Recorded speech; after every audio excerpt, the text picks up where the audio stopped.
Let's talk UVA, all together now. We're connected, yeah, you know how. Let's talk UVA, we're exploring, learning, growing each day. From the classrooms to the online space, every learner finds their place. Teachers, mentors, guiding your way. Let's talk UVA, join today. Let's talk UVA, all together now. We're connected, yeah, you know how. Let's talk UVA, we're exploring, learning, growing each day. No matter where you're from, you're welcome here. Sharing ideas and dreams sincere. Come together, every voice is heard. Let's talk UVA, spread the word. Let's talk UVA, all together now. We're connected, yeah, you know how. Let's talk UVA, we're exploring, learning, growing each day.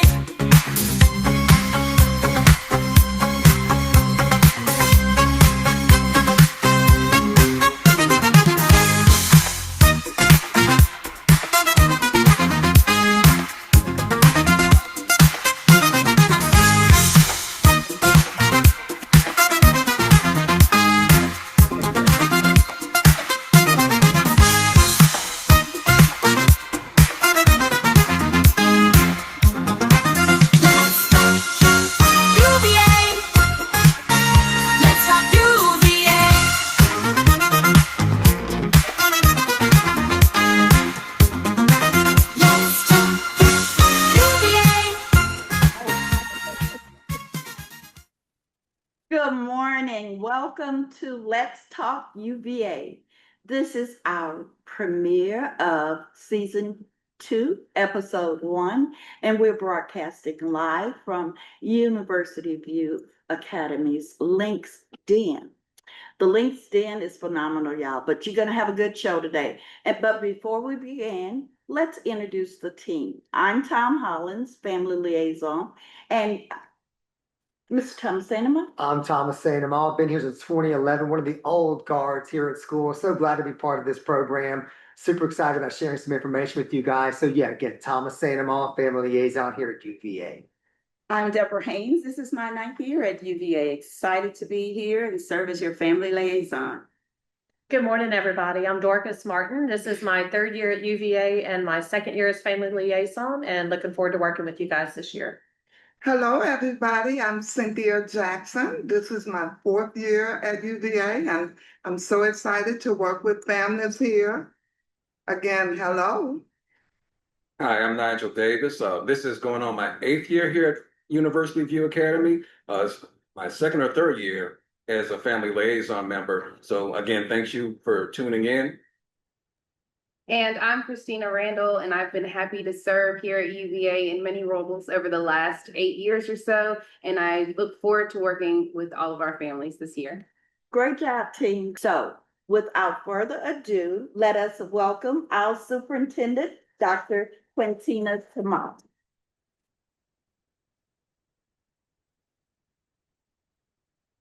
You know how.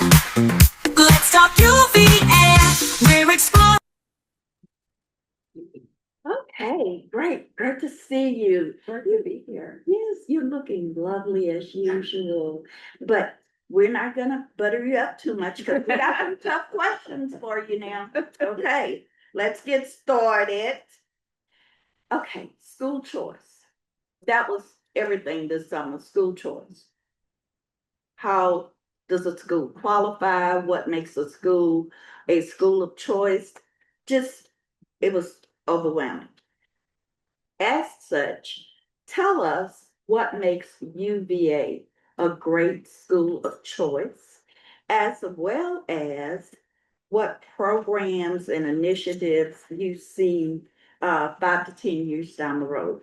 Okay, well, thank you so much for having me. It's a pleasure to always engage with our families, to engage with the people that's close to our families, which are our family liaisons. So we we are extremely excited about the work that you all do to keep our families connected and informed about all the wonderful things we have at UVA.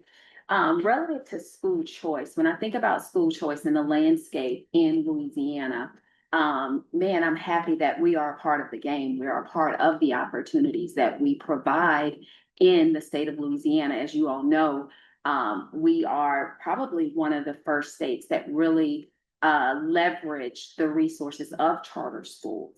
And so we are a public school, and we are a 100% online public school for our students. And I think one of the great things that make us very marketable as a school of choice is that we foster individualized, flexible, adaptable, and personalized learning for our students. So we have many families who participate in sports, competitive sports such as gymnastics or even softball. We have many students who are actors or actresses that may travel, across not only the state of Louisiana, but within the United States. And so with that, our flexible, personalized model allows our students to not only be educated at the highest level, but to also enjoy other aspects of life that they may not be able to experience if they were in a traditional brick and mortar setting. So for that reason, we are a game changer in this landscape of school choice because it allows our families flexibility. I think the other thing that I would mention, especially for our high school students, is we have a great opportunity for students that are seeking to advance to go into school and to come out with an associate's degree. So if they are interested in having an early college experience in not only high school, but some college level courses, we have multiple CTE pathways. And so we are really, I think, cutting edge with giving our students an opportunity to just explore what's interesting to them. As far as learning paths, and to also truncate their learning. We've had several students to graduate not only at the age of 16, but also with a college degree as well as a high school diploma. And I just don't know where else in the state that you can get that type of an opportunity. And so I would also be remiss if I didn't mention the student field trips that we provide for students. So many times people have questions about the social engagement aspect of UVA, being that it's 100% online. But I think another aspect that makes us competitive in the school choice market is that we provide social opportunities for our students via our field trips. You heard them mention dances. And so we do all of those things to make sure that we educate the whole child and give them an experience that they may not otherwise have in this landscape of school choice. Thank you. Thank you. Mr. Santama? That's incredible, Dr. Q. Thank you so much for sharing that information. You mentioned the adaptability, the flexibility, and just some of the advantages that our program and our school offers families. And it's one of the great things that I love teaching here and working here, just some of that flexibility. When students gain those opportunities to go further their education after high school or go right into the workforce, that's just a wonderful, wonderful program. But can you, when we talk to our families on a day-to-day basis about what life looks like as an online student here at school, I'd like to hear maybe your perspective on just kind of you telling our families also what a day-to-day day in the life of a student here at UVA looks like for students. Well, the day in the life for a UVA student is not sitting 8 hours a day in front of a computer. That is not what we want for any of our students. That's not what we want for any of our teachers either. And so what we do want, though, is for students to be engaged. Make sure you log on every day to determine which assignments may be due, to engage in our learning circle / live sessions, just so that you can get the support that you need as a learner. I think the other aspect of being a part of a online school is that it provides our students with opportunities to go deep into their learning and demonstrate their thinking. So when you think about our asynchronous curriculum, so that's what all of our 100% of our students experience, what they see in Canvas. So I use the word asynchronous, but it's the learning modules that you explore in Canvas. Those lessons and those activities are built around grade level experiences. So if you are in the third grade, those lessons are designed for you to get grade level content that will prepare you for not only the work that you're doing, but also for the LEAP assessment, because we know as a public school, that is a part of the requirement for our students. And so students get exposed to grade level content that really allows them to unpack how they're thinking about learning. So then our teachers can then support them further to grow if there are any misconceptions. So a day in the life is making sure you log on. For parents, it's logging attendance to make sure your students are present and accounted for weekly. And it's also engaging with your teachers. I heard one student say not too long ago, one of the most exciting things about them being a UVA student, this is their first year, is that they actually get to engage with their teachers, meaning I can email my teachers and expect my teachers to respond to me. I can also call a teacher and have my teacher respond to me and give me the support that I need. Again, we're back to talking about the personalized learning. So our students have those opportunities not only at open house or once a week, but every day they can engage with the adults that they need to engage with to get the help that they need. I would add one more aspect of what do we expect daily, and that's for our learning coaches to be present to the extent possible based on that student's age level, grade level, making sure that you are helping your student to navigate the technology, helping them navigate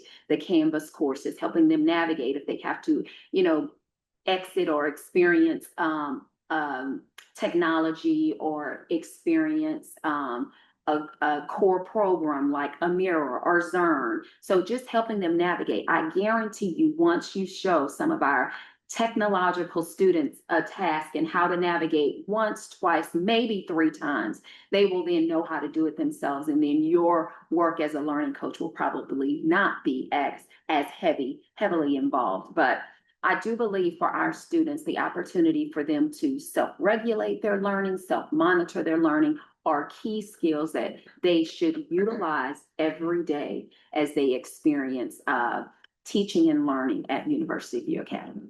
Seems like the main takeaway from that is consistency is key. I love Yes, that. absolutely. I think Ms. Martin now has a question for you, Dr. Q. Thank you. Yes. So Dr. Q, I've seen several times that the school has questioned parents like, what do you need from us? What would make your online experience better? What are some things that parents have expressed would enhance their online experience from a parent's perspective? And then what programs or structures maybe have we put in place to help support the parents in that? Yeah, so exciting this year has been the expansion of our micro academies. And so micro academies are opportunities for hybrid learning, really short and sweet. So our students who are interested can have an opportunity to not only get all of the teaching and learning that happens behind the screen with their teachers, but if we have students who would like to experience learning with their peers and maybe get additional assistance with facilitators, we have micro academies. And that we have 3 now, that's in the New Orleans Jefferson area. And we're also exploring an opportunity here in the Baton Rouge location. And the one in the Baton Rouge location may not be as structured of an experience as the ones in Jefferson, but it will still allow for our students to have a place to come in person and experience some of our links in, which is where we are right now. So we have exciting things in the links in, one of which is esports. We also have opportunities for students to explore podcasting or drama activities. We've held Glee Club, dances. So the experience here is really based on what students look for, what students ask for. the birth of the Micro Academy was birthed out of a community member saying, hey, we have a community of students and they need a little additional support. And we have parents asking for social engagement. And so what can we imagine? What can we innovate? How can we, think about what is possible? I've also mentioned early college. That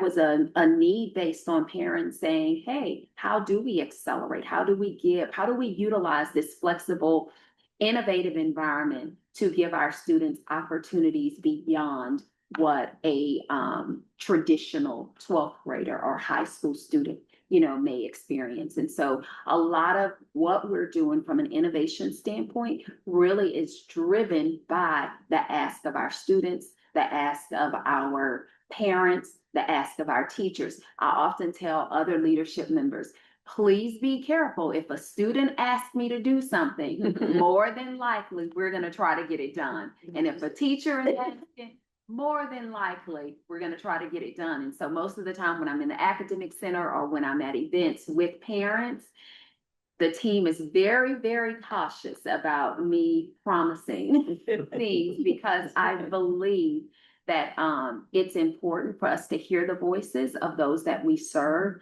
and try to implement what they're asking us to do, because we know that it will only drive us to be more responsive to their needs. Right. And as a parent and grandparent myself, like that's so important to me personally. So I'm glad to hear that.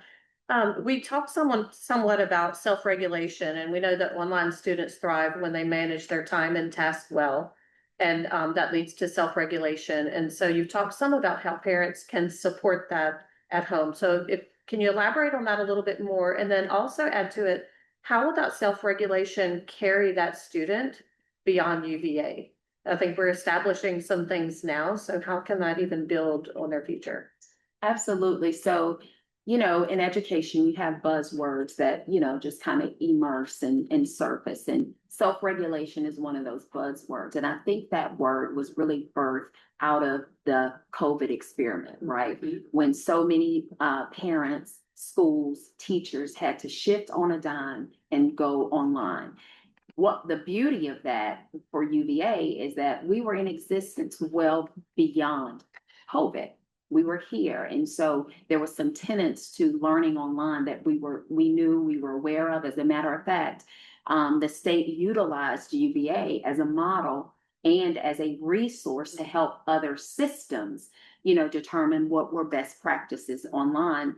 But when you think about self-regulated learning and why that's so important for students and the learning coach, once you get students to be self-motivated, self-monitor their learning, and self-regulate the way in which they're engaging with the work, the job is less for a learning coach. I really feel like the role of a learning coach, once we get our students to be really engaged with the learning, you're checking in. You're making sure that they have the resources that they need available. So while we do a great job, I think, at UVA in making sure our students have the computers, making sure our students have all of their textbooks, making sure, we send a supply kit with pencils and markers and glue, and we do all of that. I think the role of the learning coach is really making sure that those resources are accessible when those resources are needed. I think another role for the learning coach is making sure that their environment is conducive for learning. Is the lighting right? Do they have a space that is dedicated for their learning, so that they know that if I'm sitting in this space, this is my teaching and learning space. I think that there are also opportunities for parents to help with sometimes the troubleshooting. If a child is having a hard time navigating, getting in touch with a teacher or a counselor or what have you, I believe it is really important for a parent to help a student navigate that. If a student in high school is saying, hey, I'm really interested in early college, I see here's the information here, but I don't know how to quite navigate and make sure I'm reaching out to the right people. I believe that role of that learning coach is to help them get to the right place. And I say that if the learning coach can help their student, or if the learning coach themselves can get to a family liaison, I believe your answer, your questions will be resolved. That is your direct line of connection to UVA. If you start with our family liaisons, they will get you where you need to go. And so if you don't get anything else from anything that I've said, if you have a question or problem that needs to be solved, anything that you need relative to UVA, start with our family liaisons and they will help you as a learning coach or a student navigate and get to the right people at UVA. I can agree with that. Thank you. Ms. Todd? I agree with it too. You know, right now, Ms. Randall is gonna tell them how they can get in touch with their family liaison. Alrighty, we want to thank you guys again for spending some time with us this morning. We hope that you have found this information helpful. Your UVA liaison team wants you to know that we are here to support you guys and we don't ever want you to feel overwhelmed. You can contact us anytime. There should be a QR code on the screen that you can scan if you're able to. If not, you can access your UVA liaison's contact information from your course card in your Canvas homepage. Our information is found there. You can call us, text us, email us, message us in Canvas with any questions or concerns, and we are happy to help you. And in addition to that, if you can get the QR code scanned, there's a question and answer form at the bottom of the quick link. And those questions that Dr. Q may have not addressed today because we didn't ask the right question, you can send that and we will get it to her and she will get a response to you. Thank you so much, Dr. Q. Thank you. Thank you for having me. Thank you, Dr. Thank y'all. Good day. That's it. Bye, y'all.